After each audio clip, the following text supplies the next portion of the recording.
एक बड़े से गांव में दो भाई रहते थे। बड़े भाई का नाम था धर्मपाल और छोटे भाई का नाम था श्याम।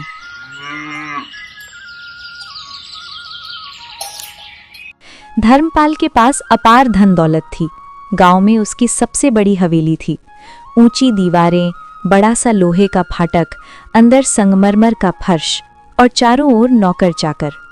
उसकी पत्नी का नाम था कमला। कमला महंगी रेशमी साड़ियां पहनती, सोने के गहनों से सजी रहती। दोनों की जिंदगी ऐशो आराम से भरी थी। हर सुबह धर्मपाल बालकनी में खड़ा होकर चाय पीते हुए नौकरों को हुक्म देता, रामो सुनो ध्यान से, गोदाम से आज ही 100 बोरी गेहूं शहर भेज देना। गाड़ी समय पर निकलनी चाहिए, जरा भी देर नहीं होनी चाहिए। सौदा बड़ा है, किसी तरह की लापरवाही बर्दाश्त नहीं होगी।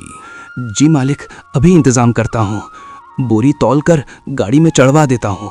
समय पर शहर के लिए रवाना हो जाएगी। उनके घर में हर सुख सुविधा थी। बड़े बड़े कमरे, महंगे फर्नीचर, चांदी के बर्तन। लेकिन इस चमक के बीच एक ठंडापन भी था, रिश्तों में दूरी और मन में अहंकार। आज जरा आराम से बैठकर पूरा हिसाब किताब ध्यान से देख लीजिएगा।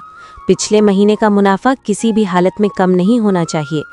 अगर कहीं कोई कमी या गड़बड़ी रह गई हो तो अभी संभाल लीजिए, बाद में पछताना न पड़े। तुम बेफिक्र रहो। जब तक धर्मपाल इस कारोबार को संभाल रहा है, इस घर की तिजोरी कभी खाली नहीं होगी। घाटा हमारे हिस्से में नहीं आता। हम हमेशा फायदा करना जानते हैं। उसी गांव के दूसरे छोर पर मिट्टी की एक छोटी सी झोपड़ी में श्याम रहता था। उसकी पत्नी का नाम था राधा और उनके छोटे बेटे का नाम था गोपाल। श्याम बहुत गरीब था। उसके पास छोटा सा खेत था जिसमें फसल ना के बराबर होती थी, इसीलिए वो रोज सुबह काम की तलाश में निकलता। कभी खेत में मजदूरी, कभी ईंट भट्टे पर काम, कभी किसी के घर सामान ढोने का काम। उसकी कमीज कई जगह से फटी हुई थी, पैरों में घिसी हुई चप्पल, लेकिन चेहरे पर मेहनत की सच्चाई थी। सुनो गोपाल के पिताजी, घर में आटा बस थोड़ा सा ही बचा है। अगर आज भी काम नहीं मिला तो बच्चों को क्या खिलाएंगे? यही सोच सोच कर मेरा मन घबरा रहा है। सुबह से दिल में एक अजीब सी बेचैनी है। आज कहीं ना कहीं काम मिल जाए तो बहुत अच्छा रहेगा, वरना सच में बड़ी परेशानी हो जाएगी। तुम इतनी चिंता मत करो राधा। ईश्वर ने चाहा तो आज मैं खाली हाथ बिल्कुल नहीं लौटूंगा। मैं जी जान लगाकर मेहनत करूंगा और काम ढूंढकर ही वापस आऊंगा। ऊपर वाला सब देख रहा है और मेहनत करने वाला कभी भूखा नहीं सोता। बस तुम हिम्मत बनाए रखो, सब ठीक हो जाएगा। एक दिन ऐसा आया जब श्याम को काम नहीं मिला। वो शाम को थका हारा खाली हाथ लौटा।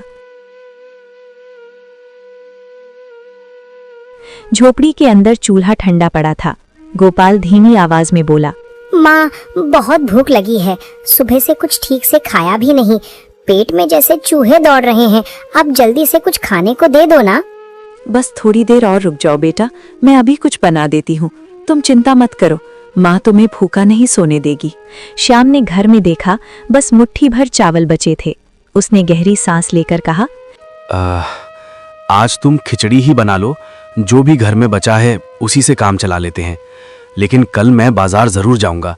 वहां जाकर कुछ बड़ा काम ढूंढूंगा ताकि घर की हालत सुधर सके। ऐसे कब तक छोटी मोटी मजदूरी से गुजारा करते रहेंगे। अब वक्त आ गया है कि कुछ बदलने की कोशिश करूं। उस रात तीनों ने थोड़ी सी खिचड़ी बांटी। पेट भरा या नहीं ये मायने नहीं रखता था, मायने रखता था एक दूसरे के लिए उनका प्यार। गांव में लोग कहते, देखो धर्मपाल की किस्मत और देखो श्याम की हालत। एक ही माँ के बेटे पर जमीन आसमान का फर्क। लेकिन वक्त हमेशा एक जैसा नहीं रहता। कभी दौलत की परीक्षा होती है तो कभी धैर्य की, और असली कहानी अभी शुरू हुई थी। 1 साल बीत गए। समय ने बहुत कुछ बदल दिया था, लेकिन एक बात वही रही। धर्मपाल की दौलत बढ़ती ही जा रही थी और श्याम का संघर्ष खत्म होने का नाम नहीं ले रहा था। एक दिन पूरे गांव में खबर फैल गई कि धर्मपाल के घर खुशखबरी आई है। बरसों की प्रतीक्षा के बाद उनके घर एक बेटे ने जन्म लिया था। हवेली को फूलों से सजाया गया, दरवाजे पर रंगोली बनी, आंगन में बड़े बड़े पंडाल लगाए गए। ढोल की आवाज दूर तक सुनाई दे रही थी। कमला खुशी से भरी हुई थी। वो अपने बेटे को गोद में लेकर बार बार कहती, देखिए जी, हमारा वारिस आ गया है। अब हमारा नाम और भी ऊंचा होगा, लोग और इज्जत से हमारा जिक्र करेंगे। हमें अब हर काम सोच समझकर करना होगा ताकि उसके भविष्य पर कोई आंच ना आए। हाँ कमला, अब इस घर की शान और बढ़ेगी। पूरे गांव को दावत दूंगा।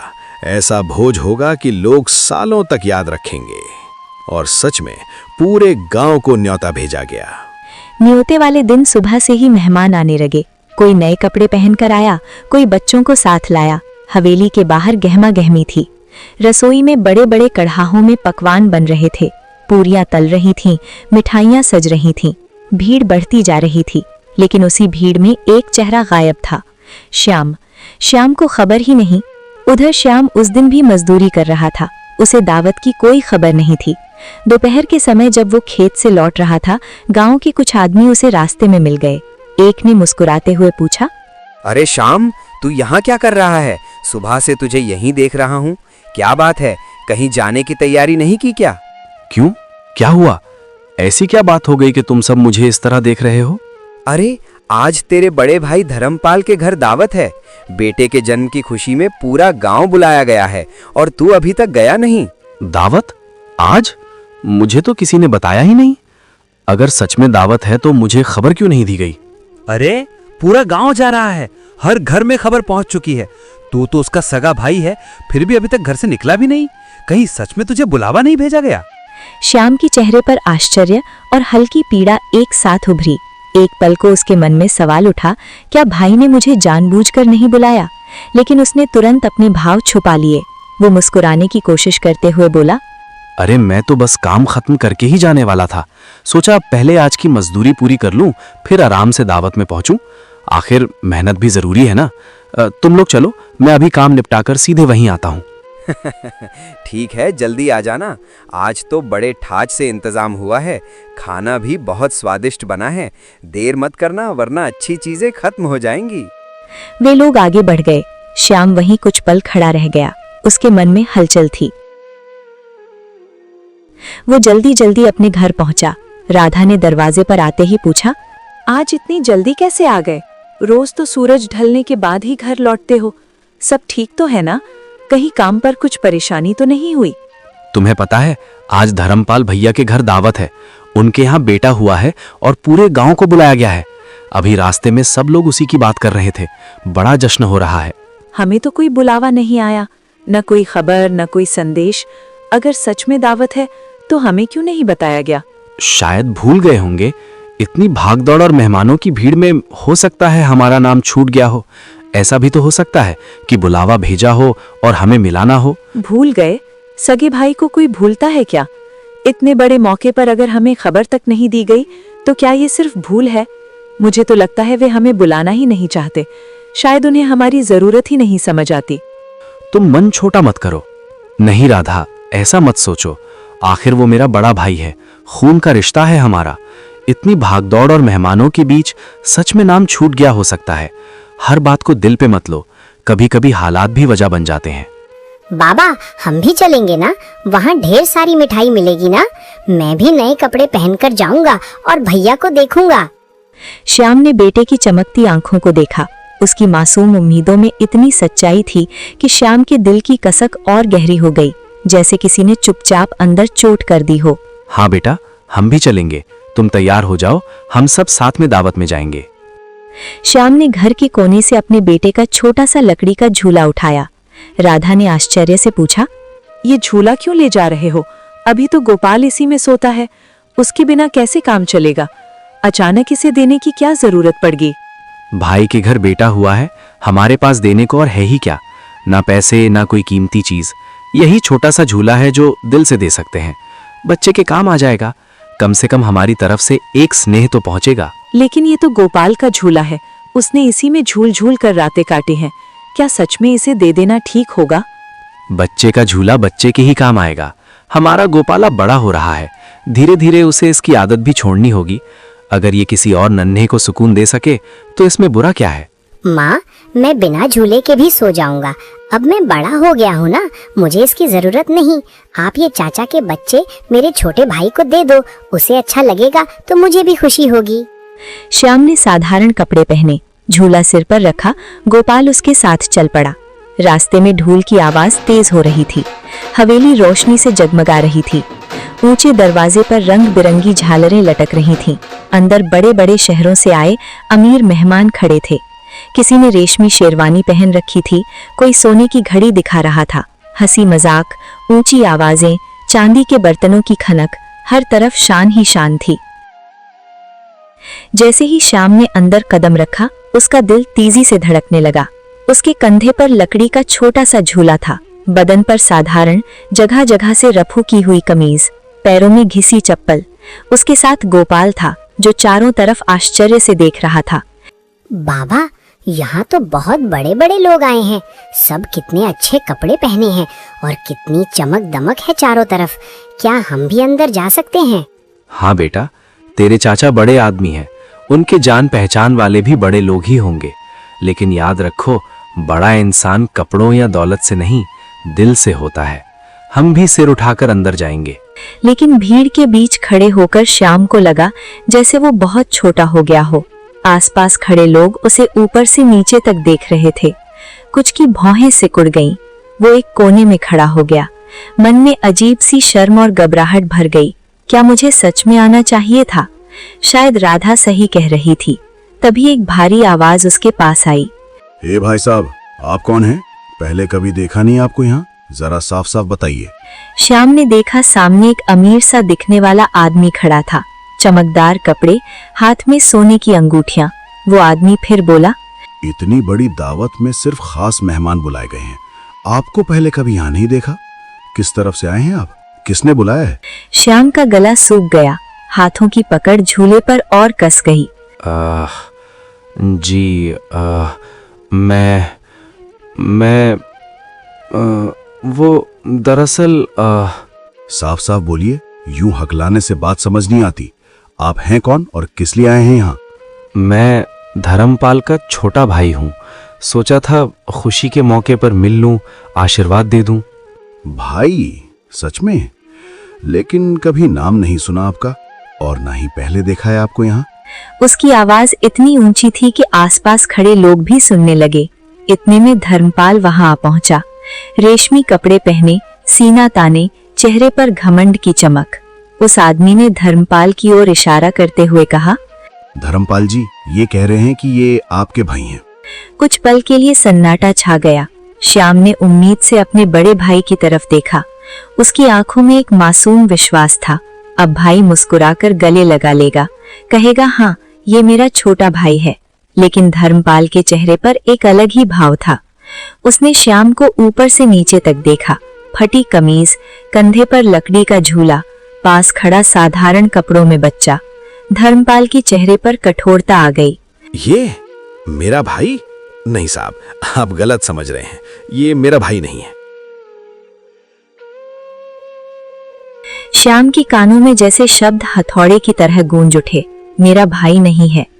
एक पल को उसे लगा जैसे आसपास की सारी आवाजें थम गई हों और बस यही वाक्य बार बार उसके भीतर टूट कर गिर रहा हो।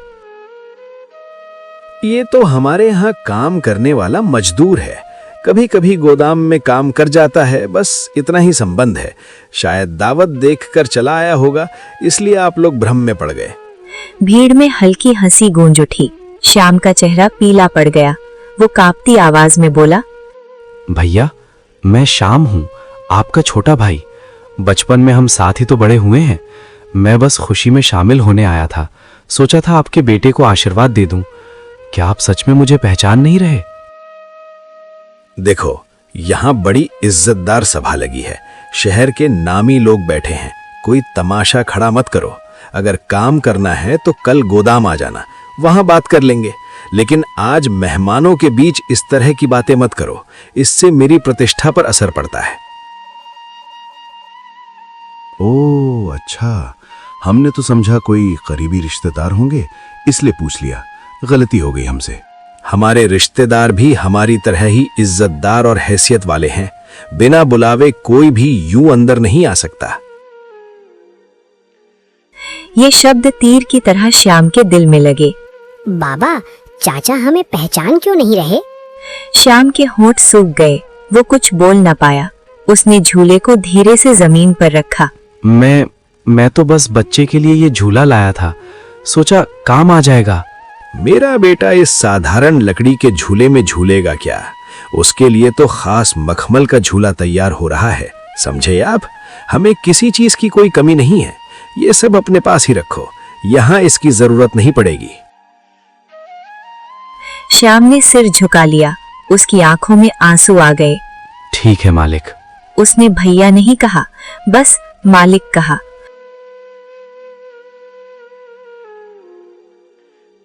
बाबा, हम खाना नहीं खाएंगे? सब लोग पंक्ति में बैठकर खा रहे हैं, मिठाइयों की खुशबू भी आ रही है। क्या हम थोड़ी देर रुक नहीं सकते? नहीं बेटा, हमें घर चलना है, यहाँ हमारा रुकना ठीक नहीं है। चलो, माँ इंतजार कर रही होगी। वो मुड़ा और गोपाल का हाथ पकड़ लिया। गोपाल ने मासूमियत से पीछे मुड़कर हवेली की रोशनी देखी। हवेली के अंदर ढोल फिर बजने लगे, हंसी फिर गूंज उठी। लेकिन बाहर एक भाई का दिल टूट चुका था। कुछ कदम चलने के बाद गोपाल ने धीरे से पूछा, बाबा, चाचा ने आपको मजदूर क्यों कहा? श्याम का गला भर आया। उसने जवाब देने की कोशिश की, पर शब्द साथ नहीं दे रहे थे। थोड़ी देर बाद उसने खुद को संभालते हुए कहा, बेटा, कभी कभी बड़े लोग अपनी इज्जत बचाने के लिए छोटी बातों को भूल जाते हैं। पर आप तो उनके भाई हो ना? हाँ बेटा, मैं उनका भाई हूँ, पर शायद वो अब मेरे नहीं रहे। उसकी आवाज टूट गई। वो रास्ते के किनारे बैठ गया, चेहरे को दोनों हाथों में छुपा लिया। वर्षों का दबा हुआ दर्द आंसुओं में बह निकला। बाबा, रो मत, मैं बड़ा होकर बहुत अमीर बनूंगा, फिर कोई आपको मजदूर नहीं कहेगा। नहीं बेटा, अमीर बनना जरूरी नहीं, अच्छा इंसान बनना जरूरी है। चलो घर चलें, तुम्हारी माँ इंतजार कर रही होगी। राधा दरवाजे पर खड़ी थी। जैसे ही उसने श्याम का चेहरा देखा, सब समझ गई। उसने पूछा, क्या हुआ? श्याम अंदर आकर झूला कोने में रख दिया, बैठ गया। कुछ पल चुप रहा, फिर टूटी हुई आवाज में बोला, आज धर्मपाल भैया ने सबके सामने कहा कि मैं उसका भाई नहीं, उसका मजदूर हूँ। मैंने कहा था ना, वो हमें बुलाना नहीं चाहते। मैंने सोचा था शायद भूल गए होंगे, पर वो तो हमें पहचानने से ही इनकार कर गए। आज मुझे लगा जैसे मैं सच में बहुत छोटा हूँ। गरीबी कोई शर्म की बात नहीं है, पर रिश्तों से मुंह मोड़ लेना, ये सबसे बड़ी गरीबी है। नहीं, छोटा वो है जिसे अपने खून के रिश्ते से शर्म आती है, आप नहीं।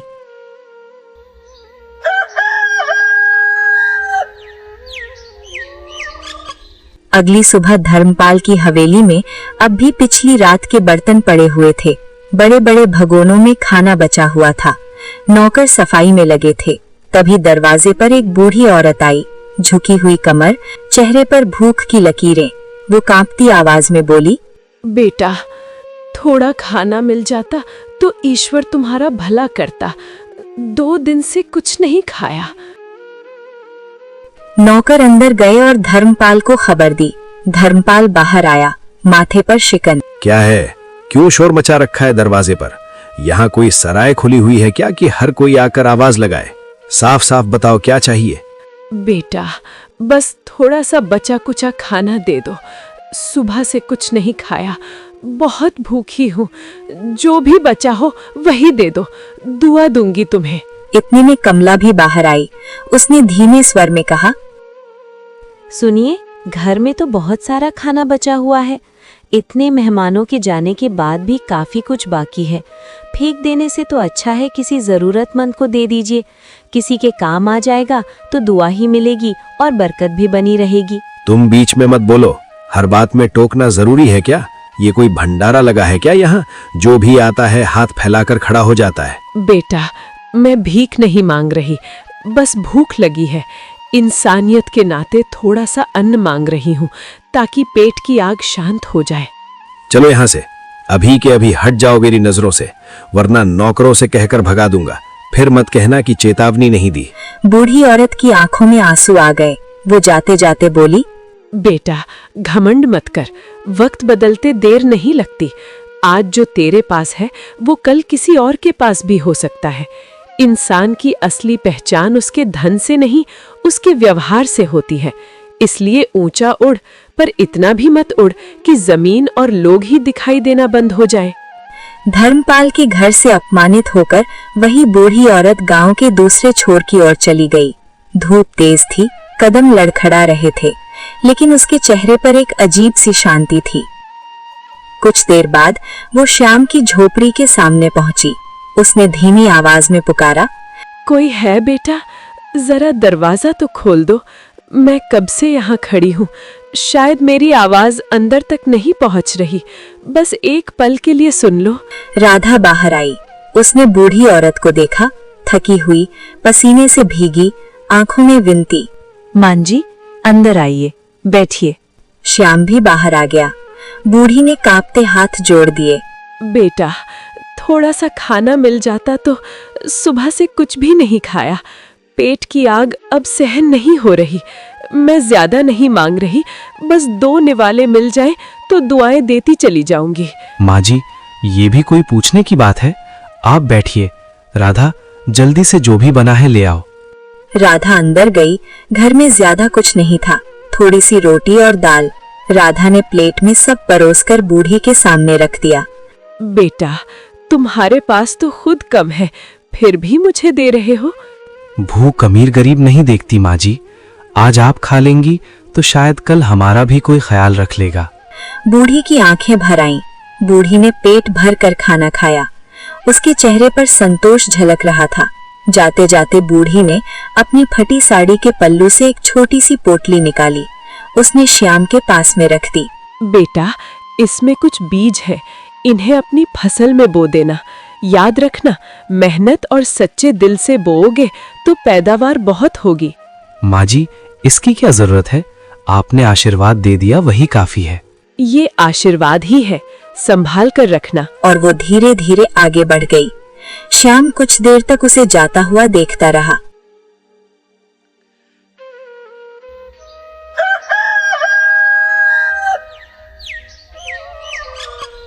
अगले दिन श्याम ने अपनी छोटी सी जमीन पर फिर से काम शुरू किया। वो खेत में उतरा, मिट्टी को जोता, पसीना बहाया। उसने पूरे मन से वे बीज खेत में बो दिए। दिन बीतते गए। कुछ ही हफ्तों में खेत में हरे भरे पौधे उगाए, पहले से ज्यादा मजबूत, ज्यादा घने। श्याम हैरान था। समय आया कटाई का, और जब फसल कटी तो जैसे चमत्कार हो गया। इतनी पैदावार पहले कभी नहीं हुई थी। अनाज के ढेर लग गए, बोरों पर बोरे भर गए। श्याम की आंखें नम थीं। धीरे धीरे श्याम ने अनाज बेचना शुरू किया। पैसे आने लगे। उसने और जमीन किराए पर ली और मेहनत की। कुछ ही महीनों में उसकी हालत सुधरने लगी। झोपड़ी की जगह पक्की दीवारें खड़ी होने लगी। घर में पहली बार नए बर्तन आए। गोपाल के लिए नए कपड़े खरीदे गए। देखा, ईश्वर देर से देता है पर देता जरूर है। जब इंसान सच्चे मन से मेहनत करता है और हालात चाहे कितने भी कठिन क्यों ना हो, उम्मीद का दामन नहीं छोड़ता, तो ऊपर वाला उसकी सुन ही लेता है। आज जो सूना आंगन था, वही एक दिन खुशियों से भर जाता है। बस भरोसा और धैर्य बनाए रखना पड़ता है, क्योंकि उसकी दी हुई नेमत हमेशा सही समय पर आती है। राधा, देखो तो इस बार फसल कितनी अच्छी लग रही है। ये मेहनत और दया का फल है। इसी बीच धर्मपाल का घमंड और बढ़ता जा रहा था। उसने मजदूरों पर सख्ती बढ़ा दी। मजदूर थक जाते, पसीने से तरबतर हो जाते, पर मजदूरी समय पर नहीं मिलती। धीरे धीरे हवेली में अशांति फैलने लगी। कमला परेशान रहने लगी। घर में झगड़े बढ़ने लगे। बच्चा बीमार रहने लगा। व्यापार में अचानक घाटा होने लगा। एक बड़ी खेप खराब हो गई। गोदाम में अनाज सड़ गया। धर्मपाल रात रात भर जागने लगा। धर्मपाल का व्यवहार दिन ब दिन कठोर होता जा रहा था। मजदूर सुबह से शाम तक काम करते, लेकिन मजदूरी समय पर नहीं मिलती। ऊपर से डांट फटकार अलग। एक दिन गोदाम में सब मजदूर इकट्ठा खड़े थे। उनके चेहरों पर थकान भी थी और रोष भी। एक बुजुर्ग मजदूर आगे बढ़ा और बोला, मालिक, आज हमें आपसे एक जरूरी बात करनी है। कई दिनों से हम सब ये बात मन में दबाए बैठे थे। सोचते रहे कि शायद हालात अपने आप ठीक हो जाएंगे, लेकिन अब चुप रहना हमारे लिए मुश्किल हो गया है। इसलिए आज साफ साफ कहना पड़ रहा है। क्या बात है और काम क्यों रुका हुआ है? यहाँ खड़े होकर फुसफुसाने से कुछ नहीं होगा। साफ साफ बोलो। मालिक, 3 महीने से पूरी मजदूरी नहीं मिली। घर में बच्चे भूखे हैं और अब कोई उधार भी नहीं दे रहा। हम रोज मेहनत पूरी करते हैं लेकिन हमारे हक का पैसा हमें नहीं मिल रहा। ऐसे में घर चलाना बहुत मुश्किल हो गया है। जब व्यापार ठीक होगा तब सब मिल जाएगा। अभी बाजार की हालत अच्छी नहीं है। पहले काम पर ध्यान दो, हिसाब बाद में कर लेंगे। मालिक, पेट व्यापार के ठीक होने का इंतजार नहीं करता। बच्चों की भूख रोज लगती है, महीने में एक बार नहीं। हम आपकी परेशानी समझते हैं लेकिन हमारी मजबूरी भी समझिए।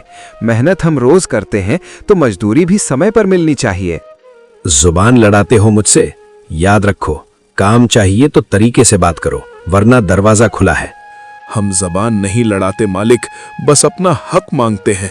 हम सब ने मेहनत ईमानदारी से की है, इसलिए आज से हम काम नहीं करेंगे। जब तक हमारी पूरी मजदूरी नहीं मिलती तब तक कोई भी मजदूर काम पर वापस नहीं आएगा। हाँ, अब बस बहुत हो गया। अब और सहना हमारे बस की बात नहीं है। अगर गए तो वापस मत आना। इस घर की दहलीज तुम्हारे लिए हमेशा के लिए बंद हो जाएगी। फिर कभी इस आंगन में कदम रखने की कोशिश भी मत करना, क्योंकि उस दिन से तुम्हारा और मेरा रिश्ता यहीं खत्म हो जाएगा। मालिक, मजदूर बदल सकते हैं लेकिन कर्म का हिसाब नहीं बदलता। जो मेहनत हमसे ली गई है उसका हिसाब एक न एक दिन जरूर देना पड़ता है। और उस दिन सब मजदूर काम छोड़कर चले गए। गोदाम सूना हो गया। अब धर्मपाल के पास काम करवाने वाला कोई नहीं था। गोदाम में अनाज पड़ा था पर उसे संभालने वाला कोई नहीं। वो बेचैन होकर टहलने लगा। कमला ने चिंतित होकर पूछा, अब क्या होगा? सारे मजदूर एक एक करके चले गए। काम अधूरा पड़ा है और समय भी हाथ से निकलता जा रहा है। अगर जल्दी कुछ इंतजाम नहीं किया तो मुश्किल खड़ी हो जाएगी। किसी को तो काम पर लाना ही होगा। इतने बड़े खेत और गोदाम को मैं अकेला कैसे संभालूंगा? अगर समय पर काम पूरा नहीं हुआ तो नुकसान मेरा ही होगा और बदनामी भी। अचानक उसके मन में एक ख्याल आया। श्याम, वो तो मजदूरी करता ही है। दिन रात मेहनत करने की उसे आदत है। उसे बुला लूंगा। आखिर भाई है, मेरे कहने पर मना तो नहीं करेगा। चाहे हालात जैसे भी हों, खून का रिश्ता इतनी आसानी से टूटता नहीं। जिसे तुमने सबके सामने अपना भाई मानने से साफ इनकार कर दिया था, आज वही सवाल बनकर तुम्हारे सामने खड़ा है। अब क्या जवाब दोगे खुद को और दुनिया को? धर्मपाल चुप हो गया। धर्मपाल गांव के उस छोर पर पहुंचा जहां कभी श्याम की झोपड़ी थी, लेकिन वहां उसे वही टूटी फूटी झोपड़ी नहीं दिखी। वो इधर उधर देखने लगा। अरे, यहाँ तो उसकी झोपड़ी थी, यहीं इस पेड़ के पास। ये जगह इतनी सूनी कैसे हो गई? उसकी झोपड़ी कहाँ चली गई? और श्याम आखिर गया कहाँ? वो आसपास के घरों में झांकने लगा। उसे यकीन ही नहीं हो रहा था। तभी पास से एक बुजुर्ग आदमी गुजरा। बाबा, यहाँ श्याम रहता था ना? उसकी छोटी सी झोपड़ी यहीं तो थी। मैं कई बार यहाँ आया हूँ। झोपड़ी? अब वो झोपड़ी में नहीं रहता बेटा। फिर ये सब अचानक कैसे बदल गया? उसकी झोपड़ी कहाँ चली गई? क्या मतलब? आप साफ साफ क्यों नहीं बताते? मेरी समझ में कुछ नहीं आ रहा। बुजुर्ग ने सामने इशारा किया। कुछ दूरी पर एक नई, बड़ी और सुंदर हवेली खड़ी थी। पक्की दीवारें, बड़ा दरवाजा, साफ सुथरा आंगन। वो जो हवेली दिख रही है ना, वही श्याम का घर है। धर्मपाल के पैरों तले जैसे जमीन खिसक गई। वो उस हवेली को टकटकी लगाकर देखने लगा। अभी कुछ समय पहले तक यहाँ कच्ची दीवारें थीं और अब आप कह रहे हैं कि सब बदल गया? हाँ, मेहनत और ईमानदारी का फल है। उसकी फसल ऐसी हुई कि पूरे गांव में नाम हो गया। अब तो कई लोग उसके साथ काम करते हैं। सबको समय पर मजदूरी देता है। क्या ये श्याम का घर है? लेकिन ये तो पक्का मकान है, बड़ा सा आंगन, मजबूत दरवाजा। क्या सच में ये सब उसी का है? ये कैसे हो सकता है? वो तो मजदूरी करता था, दिन रात मेहनत करता था। इतनी जल्दी इतनी तरक्की, आखिर हुआ क्या? धर्मपाल भारी कदमों से उस हवेली की ओर बढ़ा जिसे अभी अभी उसने जाना था कि वह श्याम की है। कुछ ही क्षण बाद श्याम आंगन में आया। जैसे ही उसकी नजर धर्मपाल पर पड़ी, उसके चेहरे पर आश्चर्य और फिर सच्ची खुशी झलक उठी। भैया आप अंदर आइए, इतने दिनों बाद आए हैं। उसकी आवाज में कोई कटुता नहीं थी। धर्मपाल कुछ पल चुप रहा। उसने चारों ओर देखा, साफ सुथरा आंगन, अनाज से भरे बोरे, खुशहाल माहौल। श्याम, ये सब कैसे हुआ? मैं समझ नहीं पा रहा कि तुम्हारी जिंदगी में इतना बड़ा बदलाव अचानक कैसे आ गया। आइए बैठिए, सब बताता हूँ। दोनों आमने सामने बैठे। श्याम ने विस्तार से बताया कैसे बूढ़ी माँ उसके घर आई, कैसे उसने उन्हें खाना खिलाया, कैसे उन्होंने बीज दिए और कैसे उसकी फसल चमत्कार की तरह लहलहा उठी। भैया, शायद वो कोई साधारण स्त्री नहीं थी, उनकी दुआ लग गई। मेहनत तो मैंने पहले भी की थी, पर इस बार जैसे ऊपर वाले ने साथ दे दिया। धर्मपाल की आंखों में अचानक चमक आई। वह बोला, वो बूढ़ी पहले मेरे घर आई थी, उसी ने सबसे पहले मेरे दरवाजे पर दस्तक दी थी। मैंने ही उसे देखा था, मैंने ही उसकी आवाज सुनी थी। आपके घर? हाँ, उसने मुझसे भी खाना मांगा था। अगर मैंने उस दिन उसे खाना दे दिया होता तो ये बीज मुझे मिलते। इसका मतलब साफ है, ये सब जो आज तुम्हारे पास है असल में मेरा होना चाहिए था। किस्मत ने बस एक मौका दिया था और वो मेरे दरवाजे पर आया था। भैया, दुआ और बद्दुआ जगह देखकर नहीं मिलती, दिल देखकर मिलती है। पर वो पहले मेरे पास आई थी। अगर मैं चाहता तो वो बीज मुझे देती। इसका मतलब वो सब मेरा है। अभी चलो और सब कुछ उससे लेकर मुझे दो। मुझे ज्ञान मत दो, घुमा फिरा कर बातें करने की जरूरत नहीं है। सीधा सीधा कहो कि वो संपत्ति मेरी है। भैया, संपत्ति बीज से नहीं उगती, नियत से उगती है। मैं सिर्फ इतना कह रहा हूं कि जो दुआ मैंने कमाई वो किसी से छीनी नहीं जा सकती। धर्मपाल खड़ा हो गया। कुछ पल दोनों भाइयों के बीच सन्नाटा रहा। अगर ऐसा है तो मैं अपना हक लेकर रहूंगा, चाहे जैसे भी हो। जो कुछ भी है उस पर मेरा अधिकार है और मैं उसे लेकर ही मानूंगा। अगर आपको लगता है कि यही सही है तो ढूंढ लीजिए। धर्मपाल के मन में लालच फिर जाग उठा। धर्मपाल बिना कुछ कहे मुड़ गया। धर्मपाल गांव-गांव भटकने लगा। हर दरवाजे पर पूछता। वह खेतों में गया, मंदिर के पास गया, नदी किनारे गया। दिन बीत गया, बूढ़ी का कोई पता नहीं। एक शाम वह थक कर उसी रास्ते पर बैठ गया जहां कभी शाम रोया था, लेकिन चारों ओर सन्नाटा था।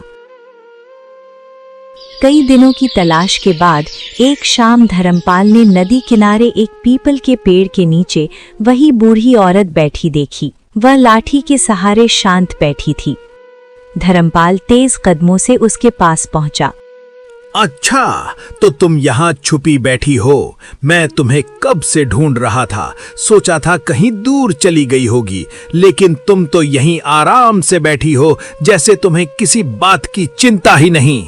अब साफ साफ बताओ, यहाँ क्या कर रही हो? क्या बात है बेटा? जो दौलत आज शाम के पास है वो असल में मेरी होनी चाहिए थी। तुम सबसे पहले मेरे घर आई थीं।